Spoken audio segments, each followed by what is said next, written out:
It's the Brad and John Show. The Brad and John Show. Today's date is the 18th of, I was going to say March, but it's only February. 18th of March. Let me try that again. 18th of February, 2026. And this is the C block, the Charlie block. John, can I vent a little bit on the air here? Yeah, please do. You buy stuff on Amazon, right? I do, yeah. I buy stuff on Amazon as well, too. And I have to admit, I try to, I'd walk the walk and talk the talk, that kind of stuff, do business with local people. But there's so much stuff that you need to get that you can't go to Guitar Center anymore, so you got to buy it on Amazon. Well, no. Back in the day, there was Olive Electronics, there was Van Sickle Electronics, where if I needed some components, some resistors, capacitors, stuff like that, I could jump in the car and go pick them up, or order them ahead of time and go pick them up. Yeah, I remember that anecdote. Yeah, that's what I was saying, Brad. They're all gone, so I have to order this stuff online. Okay. I have had a problem where I'm doing some work around the radio station here where I'm replacing some lighting and I'm putting in some new fixtures. And you're probably familiar with color temperature of light, correct? You know about that, right? I am, yeah, like warm light versus cool light. Right. I like warm light in the studios. I like warm light to the point where it has sort of a cozy feeling, sort of like a living room kind of feeling, stuff like that. I have now ordered the same light fixtures from Amazon 4 times. And of the 4 times I've ordered them, I've gotten the wrong one. So yesterday, and this was sort of interesting because I ordered, I went through the return process and the whole bit like that. And I've already returned them twice. So this time essentially said, I guess they know, they just essentially said, just order it again. So I did. I ordered it again. Now, I didn't pay for extra overnight shipping. In other words, it said it was going to be here tomorrow, which was today. An hour and 47 minutes later, it appears on my doorstep. Okay? I'm thinking to myself, wow, I'm impressed. I look at the box, and once again, it's the wrong color temperature. So I decide, you know what? Rather than deal with everything online, I'm going to call Amazon and talk to a person. And guess what? You can't do that anymore. There was a time when you could do that. Not anymore. It's at a point where it's all AI stuff. And what's incredibly funny about it is, I finally just gave up. I'm going, okay, I give up. I'm just going to maybe find somebody else I can buy these fixtures from because of the fact that they always send me the wrong one. And the crazy thing about it is, the first time I got it, I thought to myself, did I order the wrong color temperature? So I go back and look at my order. Nope, I ordered the right one, the one I wanted, 2700K. And what do I get? I get the 5500K, which is like daylight. I don't like daylight. I like a nice warm light in studio. Okay, do you think... And this is a question for John Combest. Do you think there will come a day when the AI thing will go back the other way and companies will essentially realize that people don't like dealing with computers? They don't like dealing with automated prompts. They don't like dealing with cold, unpersonalized services, and people and companies will start putting real people back on the phones and real people in the customer support center. I had this happen the other day where I got a text from a company I do business with, and it's one of these things where I asked a question and it says, "Oh, we're going to have to ask, elevate this to one of our personal assistants who will chat with you." So I get a thing that says, "Hi, this is some woman's name, Cecilia Peterson," or something like that. I don't know what it was, but a name, and I ask a question. I get this canned response, and I said, "Are you real? If so, are you real? What's today's date?" And then the thing comes back, "I'm sorry, this conversation is being closed." Okay? Do you think we're going to come to a day when people will want real people to deal with again? No. Well, that was easy. You're an outlier, Brad, and I don't mean to be. This isn't a punchline, but every day, people that want communication with real human beings, which is folks generally of your generation, every day, most of that generation passes away. So more of those people leave the earth and are filled with people that want to have quick, fast, efficient communication. Now, Amazon is an efficient company, and occasionally things happen where you will get a wrong set of lights because something is coded incorrectly. 4 times. And for whatever Amazon's revenue is, Brad, they could afford to send you 5 different sets of lights, and it doesn't matter to them because 99% of the time you get the correct stuff on your doorstep. John, I got bad news for you. I hate to tell you this. You're not going to like what I'm going to tell you. You're not going to like what I'm going to tell you. Okay. Maybe I won't say it. I get myself in trouble with you.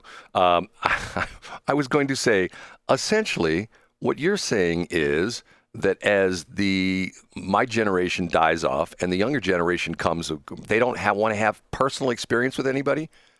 That's not what I said. But I think they would prefer to have a quick interaction with a chatbot that can solve their issue than having to wait on hold for a human being. But the interesting part of it is... And where were you going with that, though? You were setting it up for some sort of killer line. No. The interesting part of that is that the AI chatbot didn't help me. That was the problem. I get what you're saying. But is it because you got cute with it and ask it what day it is? No, it's supposed to handle serious inquiries, and it's not supposed to handle people trying to trick it. No, because I got into a loop. This is the loop where you answer a question, it comes back and asks you the same stupid question again. And can I help you? See, the interesting part of this is, I know you're going to say, and this guy is not an old-timey guy, Jesse Cole, the guy who is behind the Savannah Bananas, okay? I am running as one of our fill spots. I don't know if you've heard it on the station or not. It's not in super heavy rotation yet. I need to crank it up. He's doing like a business seminar in front of a bunch of different people. And he's saying things that just absolutely, positively, totally resonate with me. I'm on the phone a lot during the day. How many times do I call and I hear the same thing? Hi, thanks for calling XYZ Company. Our menu options have changed. Please listen carefully. Okay? It's to the point where I am of the idea, and this is Weirdo Brad, that when you make an impression with someone, and it's like me doing the John, what does TOP spell? And you say top, and I say, what does COP spell? And then I'm supposed to say stop, and then you come, yeah, okay. Right. Okay. I am essentially training you into a rhythm, into a pattern. So if you're on the phone all day long and you're calling these companies with, hi, thanks for calling, our menu options have changed. People get lulled into a hypnotic state and they don't think. Right. And his point is, make the announcements fun. Say fun things at the beginning of the thing. And he goes into he talks about the fact that when they send out, and see, this is interesting. They have an on hold thing, which is actually comical. People call and ask to be put on hold. And once again, who does that? Okay. I had a client that had a really funny on hold tape, and literally people would call, can you put me on hold? Let me listen to the on hold tape. I did it once. It was funny. Okay. His other point is, when he sends out an invoice, they don't just send out the stock invoice. He has this whole thing he talks about, hi, today's your lucky day. You've gotten an invoice from the Savannah Bananas. Aren't you so happy that you're doing business with us? And I know that you're going to be very happy by paying this invoice. And we don't care if you pay in Bitcoin, dollars, a foreign currency. We just want you to pay this invoice because that's going to help us and it's going to help you. And we're going to grow together. Okay. So I'm thinking to myself, I love this guy because he's doing things differently. And the interesting thing to me about the Savannah Bananas is that he's taken a game that is having problems. He's taken the game of baseball, which a lot of young people don't get into anymore. Because why is that, John? It's got a slow pace. It's got a slow pace, and it can be boring. And if you don't understand the rules of baseball, it's just like, blah, blah, blah, blah. And that's why they say America's pastime is baseball. I don't agree with that anymore. I think America's pastime is now football. But having said that, the point being is if you just mimic everybody else, and I give the perfect example. Now you're starting to hear people talk about the new seating system on Southwest, and it ain't good. I've heard several people in person and on the radio talking about the new seating system on Southwest, and I've heard several people say the same thing. I love Southwest the way it used to be because it was different. It wasn't like the other airlines. And if you make it the same as everybody else, you don't have that unique experience anymore. Get what I'm saying, John? Yeah, I get exactly what you're saying. And I agree to an extent, Brad. And as I would remind folks, when I worked in a old desk corporate job, when you're rolling out a new program, whether it's something to employees or something to your customers, there's two things that are universally true. People hate change, number one. And number two, people like to defecate on things. And I mean that figuratively. People like to see a new Southwest seating plan and say, in my day, you used to be able to pick your own seat and it was great. And you could pretend like somebody was sitting in the middle seat and put your bag there. And then you trick the idiots that walk by and say, somebody's here. And people like to criticize things. So what's beautiful about the Southwest critics is you have people like Brad that say, in my day, the CEO used to go in on the tarmac and I got duped by a publicity stunt. And hey, I liked it because back in the day, so people like Brad, you like to criticize things. You like to rant about things. You began this whole tirade by saying, hey, John, can I rant for a minute? And secondly, people like to go on their preferred low impact social media, whether it's Boomer Facebook or X or wherever, and complain about things. It makes them feel good. I'm going to tell Southwest how I feel about their seating thing. Now, I would imagine, Brad, that Southwest Airlines, before they made this change, went to people that actually matter, like their most frequent travelers, and did focus group surveys, incentivized these folks to give their opinion, and said, oh, okay, are we willing to make this change and have crusty old curmudgeons criticize us to 8 people on Boomer Facebook? Or are we willing to make this change that saves us money and our most frequent travelers will tolerate? And I think they probably made the right decision for them. John, you're exactly right. And I can remember a very similar situation where years ago, a big company in Atlanta decided they were going to change their product. And they did focus groups. And then they they made New Coke, and everybody hated it. It was one of the biggest blunders ever. Right. And I can remember most recently a big company that used to be headquartered here in St. Louis decided they were going to change the image of their most successful beer called Bud Light. And what did they do?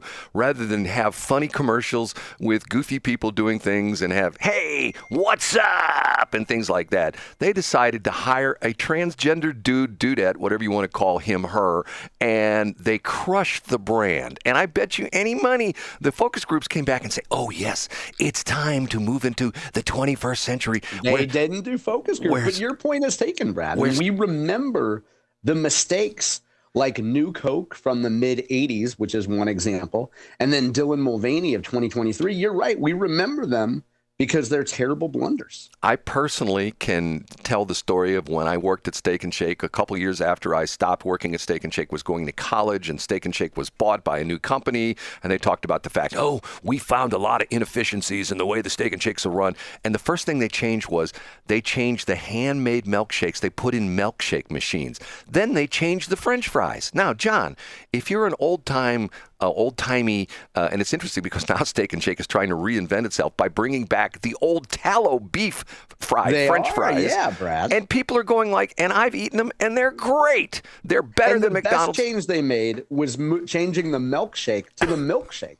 They replaced Brad's E and milkshake with an I in milkshake. But you know what? You know how they're making those milkshakes now? Quarter by quarter. No, they use robots. That's what they do. Make some robots there, Brad. Brad, I'd love to stay in chat, but I got to go to Central Hardware because I can't order anything on Amazon anymore. I'm going to go to Central Hardware, and they're going to help me out. I'm going to go to Bettendorf's and buy some food. Okay, John? I'll meet you there, Brad. I'll meet you in the typewriter aisle. Right. The IBM Selectric 2, which I had one. I wish I had it back. Okay,